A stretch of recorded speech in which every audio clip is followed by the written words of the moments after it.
The sixth eruption in the Svartsengi volcanic system is so different from the others. It is started with a big bang, and we have several views of that.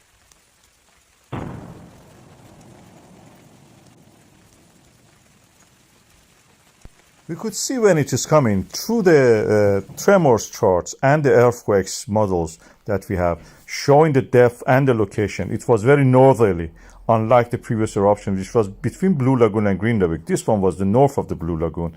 It was spread slightly to the south, but then that pathway was closed, the fissure closed, and then moved toward the north. And this is where it is erupting at the moment. You can see in this diagram how it is doing.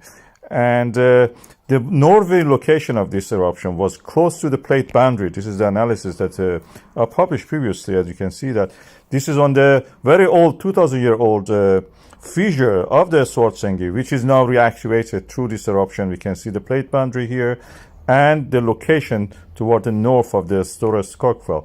And the eruption can vary. We have very tall fountains and jets of lava, almost a Strombolian, or you can say Hawaiian style in that sense. The height of this we can calculate by the measuring the free fall time. 6 seconds is the highest I've measured, 176 meters. But it dwindles. It shows that the conduit is getting closed or open, narrowed down or opened up. When the magma comes, when the lava comes, it can erode actually the conduit. And sometimes it make it wider, so you have a bigger fountain. Sometimes it make it narrower, so you have a smaller one. That's like a tap practically. And this is again, in this model, you can see the representation. The uplift of the land was strange in all the past 6 eruptions. Before the eruption, we had the contraction of the Green Rift Valley, the name I've given to that area.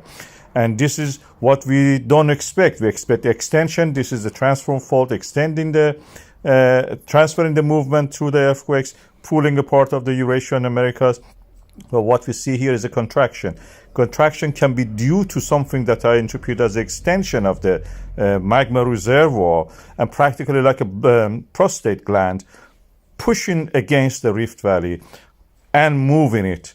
Prostate gland, you know that it can actually block the urinary tract, and this bladder-like magma reservoir acts in a similar way. This is my interpretation of this, and it seems that contraction that we are seeing and it's getting narrow, the narrowing down of the Rift Valley is due to this effect.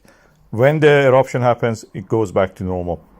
And this is the model that the University of Iceland, including Professor Thorvaldsson, have released. You can see that I will put the the wording of what they have said at the end of this video. Also the diagram, I've animated it for you. You can see that. I've also corrected the E1 is written against C on that one. I corrected it for you. And anyway, the date was also wrong, 7th of August. This is 27th of August. I didn't put that 7th one. That was the wrong one. The 27th one at the end of that message and the writing is correct one. Watch that.